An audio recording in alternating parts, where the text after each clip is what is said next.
বাংলাদেশের সঙ্গে ভারতের বিরোধ যেন নতুন কিছু নয়, তবে একের পর এক অপকর্মের যেন সীমা ছাড়িয়ে যাচ্ছে ভারতের সীমান্তরক্ষী বাহিনী বিএসএফ।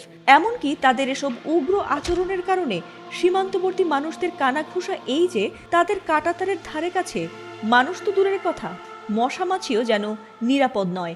এমনকি ছাগল চুরির মতো অদ্ভুত ঘটনাও তারা ঘটিয়ে বেড়াচ্ছে দিনে দুপুরে। আর সে কথারই যেন রীতিমতো প্রমাণ মিলেছে। এবার সেই ভিডিওই ভাইরাল হয়েছে সামাজিক মাধ্যমে। এর আগে এদেশের কৃষকদের ফসল চুরি, একের পর এক হত্যা, ভূমি দখলের চেষ্টার মতো গুরুতর অভিযোগ রয়েছে ভারতের বিএসএফ এর বিরুদ্ধে। তবে সবকিছু ছাড়িয়ে এবার আলোচনার কেন্দ্রতে রয়েছে তাদের ছাগল চুরির ঘটনা।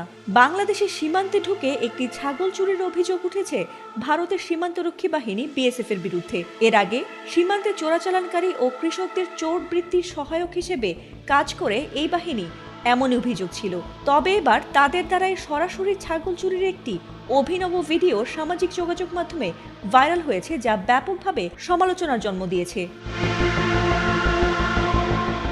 ভাইরাল হওয়া সেই ভিডিওতে দেখা গেছে সীমান্তের গেট পেরিয়ে লাঠি হাতে একটি কালো ছাগলকে ধাওয়া করছেন হেলমেট পরা দুই বিএসএফ জওয়ান।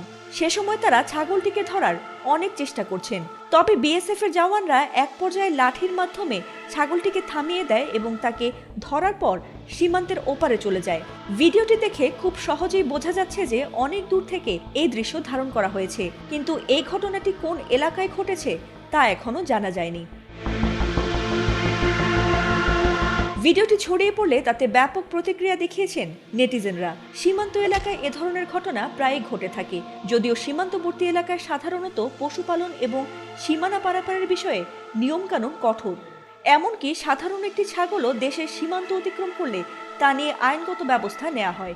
তাই অনেকে এই ভিডিও দেখে প্রশ্ন তুলছেন যে নিজের সীমা ছাড়িয়ে বিএসএফ এর এমন অনধিকার চর্চা কতটুকু গ্রহণযোগ্য এবং তা আন্তর্জাতিক আইনের সঙ্গে কতটা সামঞ্জস্যপূর্ণ।